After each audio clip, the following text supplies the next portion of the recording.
Doctor तो एक मसीहा होता है, लेकिन यहाँ पर डॉक्टर के नाम पर काली बेड़ें बैठी है। मंचनाबाद में एक निजी क्लिनिक में गलत ऑपरेशन से बच्चे की मौत का मामला पैसों के लालच ने अंधा कर दिया।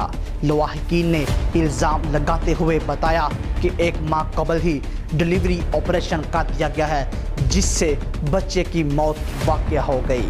मंचनाबाद के नवाही इलाके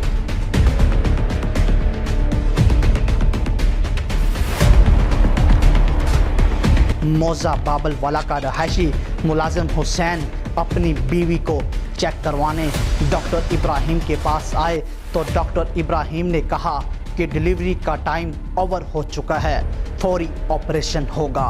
जबकि लवाहिकीन के मुताबिक अभी एक माह कबल था। डॉक्टर इब्राहिम ने पैसों के लालच में डिलीवरी ऑपरेशन 1 महीने पहले कर दिया, जिससे बच्चे की मौत वाक़या हो गई।